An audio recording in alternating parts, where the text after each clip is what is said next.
અમે ગામ લોકો બનાસતક ન્યૂઝ ચેનલના આભારી છીએ કે છેક એટલેથી આટલા છેવાડા સુધી આવ્યા અને એમના થકી બનાસતક થકી અમે સરકાર સુધી, શિક્ષણ મંત્રી સુધી અને જિલ્લા શિક્ષણ અધિકારી સુધી અમારી માગણીઓ પહોંચાડવા માગીએ છીએ, જેનો ત્વરિત ઉકેલ આવે એવા પ્રયત્નો કરે એવી બનાસતકને પણ વિનંતી અને શિક્ષણ અધિકારીને પણ વિનંતી। હેલો દર્શક મિત્રો, બનાસતક ન્યૂઝ નેટવર્કમાં આપનું સ્વાગત છે। હું છું પરવીન ઠાકોર। આજે સોયગામ તાલુકાના છેવાડું જ્યાં ડાભી ગામ છે, ડાભી ગામ અંદર 3 દિવસથી શિક્ષકોને ઘટને લીધે 9 થી 12 ધોરણ અંદરના વિદ્યાર્થીઓ ભણે છે। 195 વિદ્યાર્થી છે। હજી સુધી 3 દિવસ સુધી ગામ લોકો દ્વારા તાળાબંધી કરવામાં આવી હતી। હજી સુધી કોઈ પણ તંત્રએ કાર્યવાહી કરી નથી અને શિક્ષકોની ઘટ ક્યારે પૂરી થશે, ક્યારે આ ભવિષ્યનું શિક્ષકના વિદ્યાર્થીનું ક્યારે ભવિષ્ય ઉજ્જવળ થશે, કેમ હજી સુધી સરકારે આનું નિરાકરણ નહીં લાવતી, એમ ક્યારે આ વિદ્યાર્થીઓને હજી સુધી ડાભી ગામ 1 થી 1.5 કિલોમીટર દૂર થાય છે, જ્યાં સીસીટીવી કેમેરાની સગવડ નથી, પાણીની ટાંકી નથી, તો ક્યારે સગવડ થશે? એમ તાત્કાલિક તંત્ર આનું નિરાકરણ લાવી અને તાત્કાલિક આ ડાભી ગામ અંદર શાળા છે, ત્યાં માધ્યમિક શાળા અંદર 9 થી 12 ધોરણ અંદરના શિક્ષકોને પૂરેપૂરી ભરતી કરે, અને ભરતી નહીં કરે તો ગામ લોકો દ્વારા જ્યાં સુધી ભરતી નહીં થાય ત્યાં સુધી ગામ લોકો એવું કહી રહ્યા છે ગામ લોકો કે ભરતી ના થાય ત્યાં સુધી તાળાબંધી જ દેશે અને શિક્ષકો અને ભરતી પૂરી કરીને 9 થી 12 ધોરણ અંદર બોર્ડની પરીક્ષા 10 થી 12 ધોરણ છે, 10મા અને 12માની બોર્ડની પરીક્ષા આવી રહી છે નજીક અંદર, અને આ ભવિષ્યના વિદ્યાર્થીનું થશે શું? એમ આમ તો સરકાર કન્યા કેળવણીની વાતો કરતી હોય છે, તો કન્યા કેળવણી છે ક્યાં?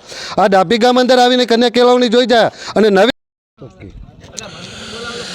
આજ રોજ ડાભી સરકારી માધ્યમિક અને ઉચ્ચતર માધ્યમિક શાળાનો તાળાબંધીનો 3જો દિવસ, અને આજ રોજ ઢોલ નગારા સાથે ગામના અમરનાથ ઉપવાસ, જેનું મુખ્ય એક કારણ છે ઢોલ નગારાનું કે 3 દિવસથી તાળાબંધી હોવા છતાં જિલ્લા શિક્ષણ અધિકારી સાહેબ, રાજ્ય શિક્ષણ અધિકારી સાહેબ કે રાજ્ય સરકારના મંત્રી સાહેબ સુધી અમારી વાત નથી પહોંચી અને એ લોકો આટલા સુધી નથી આવી શક્યા, તો એમને વિનંતી અને એમના સુધી વાત પહોંચે એ માટે હવે રહી વાત અમારી માંગણીઓની, તો અમારે 2 કાયમી શિક્ષક હતા અને 3 જ્ઞાન સહાયક હતા। કાયમી શિક્ષકમાંથી એક શિક્ષકને બીજી શાળામાં મૂકી દીધા છે, જે મુખ્ય વિષયના શિક્ષક હતા ગણિત અને વિજ્ઞાનના, એમને પરત લાવે।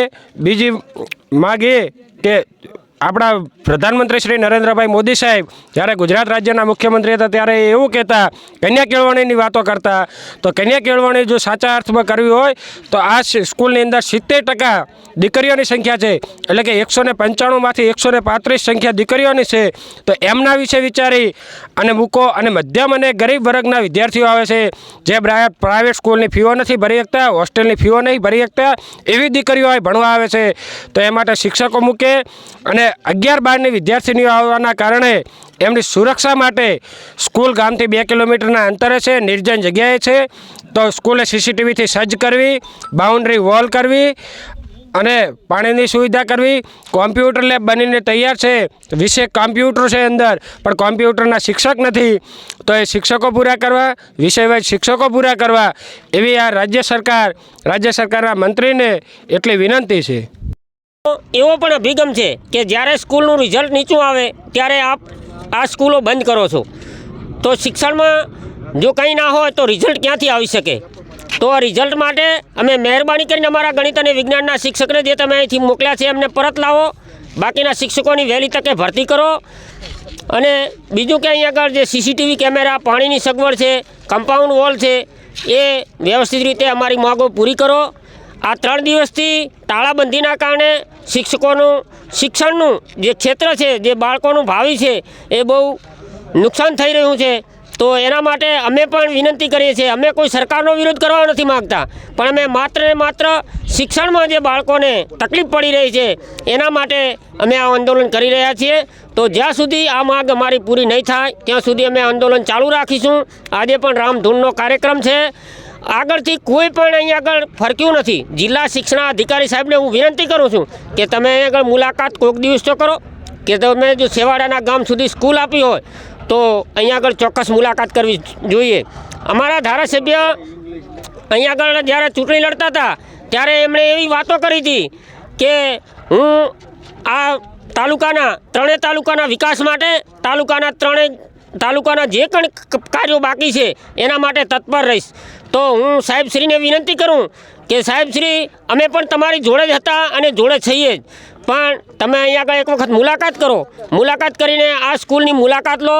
ઉપરથી ડીઓ સાહેબ એવું કહે છે કે અહીં આગળ પૂરતો સ્ટાફ છે, તો પૂરતો સ્ટાફ અહીંયા છે કે નહીં એની તમે તો પણ તપાસ કરો. બીજા નંબર કે અમને અવારનવાર 2 દિવસથી એવી ધમકીઓ આપવામાં આવે છે કે તમારી ઉપર એફઆરઆઈ કરવામાં આવશે. તો સાહેબ જો અમારા હકની લડાઈ અમે લડતા હોઈએ અને એની ઉપર જો એફઆરઆઈ થાય તો એમાં કદાચ શિક્ષણ માટે અને બાળકોના ભાવિ માટે અમારા ઉપર એફઆરઆઈ થશે અને અમારે જેલમાં જવું પડશે તો પણ અમને કોઈ અફસોસ નથી. તો સાહેબશ્રીને વિનંતી કરું તો કે વહેલી તકે અમારી માંગ મંજૂર કરો અને બાળકોનું ભાવિ ના બગડે એની કાળજી લો. અસ્તુ ભારત. આજ રોજ ડાભી ગામ માધ્યમિક ઉચ્ચતર માધ્યમિક શાળામાં જ્યારે સરકારશ્રીને નમ્ર વિનંતી કે બનાસ તક મીડિયા માધ્યમથી હું ભરત રાવલ સાહિત્યકાર તરીકે કે નમ્ર વિનંતી કરું છું કે સરકારશ્રીને કે અમારા માધ્યમિક શાળામાં 200 જેટલા વિદ્યાર્થીઓ છે એનો અભ્યાસ છે અંતકામ થઈ ગયો છે, એટલે સરકારશ્રીને નમ્ર વિનંતી કે અમે રામધૂન નગારા સાથે અમે વાલીઓ તથા ગ્રામજનો અને રામધૂન બોલાવીએ છીએ કે અમારા ડાભી ગામની અંદર માધ્યમિકમાં પૂરતા શિક્ષકની ઘટ છે. એટલે સરકારશ્રીને નમ્ર વિનંતી કે શિક્ષકો પૂરા મળતા નથી અને પરીક્ષા પણ નજીક આવી રહી છે, માર્ચ મહિનો, અને પૂરી એમ કહેવાય કે આ માધ્યમિક શાળાની અંદર સુવિધા પણ સીસીટીવી કેમેરા નથી, પૂરતા શિક્ષકો નથી અને કોમ્પ્યુટર છે પણ એના શિક્ષકો પૂરતા નથી. એટલે સરકારશ્રીને 2 હાથ જોડીને નમ્ર વિનંતી કે જલ્દી અમારા માધ્યમિક શાળા ડાભી ગામમાં શિક્ષકો મૂકે એવી અમને નમ્ર વિનંતી. આજે અમારો આ તાળાબંધીનો કાર્યક્રમનો આજે 3 દિવસ છે. અમારે આ કાર્યક્રમ ન છૂટકે આ તંત્રના, આ શિક્ષણ તંત્રના કોન ખુલ્લા કરાવવા માટેનો કાર્યક્રમ ઢોલ નગારા સાથે રાખેલો છે. કારણ કે અમારી શાળામાં છેલ્લા ઘણા સમયથી શિક્ષકો છે જ નહીં. 2 શિક્ષકો હતા, એમાંથી એક લીંબોણી ખાતે મૂકી દીધેલ અને અત્યારે 1 શિક્ષક અને 2 જ્ઞાન સહાયક, આ 3 શિક્ષકો હાલ પૂરતા છે. અને 9 થી 12 સુધીમાં 195 બાળકો અભ્યાસ કરે છે અને આ અભ્યાસ બાળકોના ભાવિ અંધકારમય હોય. અમારી પ્રાથમિકતાની એવી માગો તાત્કાલિક શિક્ષકોની ભરતી કરે, તેમજ આ એક ગામથી 2 કિલોમીટર જેટલી જગ્યા અંતરમાં આવેલી છે ત્યાં બાઉન્ડ્રી વોલ, પટાવાળાની જગ્યા ભરે, પાણીની સુવિધા કરે, સીસીટીવી કેમેરાની સુવિધા કરે, તેમજ ક્લાર્ક, આચાર્યની અને ખૂટતા શિક્ષકોની ભરતી વહેલાને વહેલા યુદ્ધના ધોરણે કરે એવી મારી સરકાર પાસે માગ છે. અને જ્યારે હજી આજે 3 દિવસ થવા છતાં શિક્ષણ ક્ષેત્રેથી કોઈ પણ ઉપરનો અધિકારી કોઈ આવેલો નથી. અને ત્યાં ઓફિસમાં બેઠા ડીઓ સાહેબ એમ કહે છે કે ગામ ઉપર એફઆઈઆર કરી નાખો. સાહેબ, એફઆઈઆર હકની લડાઈ લડનાર સામે એફઆઈઆર તમે કેવી રીતે કરશો?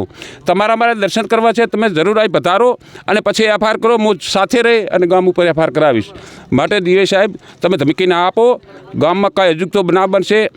આચાર્યને ધમકાવે છે.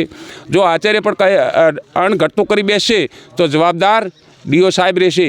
અને આ જ્યાં સુધી ઉકેલ નહીં આવે અને ગામમાં કોઈ પણ અજુગતો બનાવ બનશે, કારણ કે અહીંના પણ લોકો છે, કોઈ પણ આવી ધમકીથી આપઘાત કરશે તો જવાબદાર ડીઓ સાહેબનો રહેશે ને રહેશે. બસ મારી વિનંતી, વહેલી તકે માગો પૂરી થાય.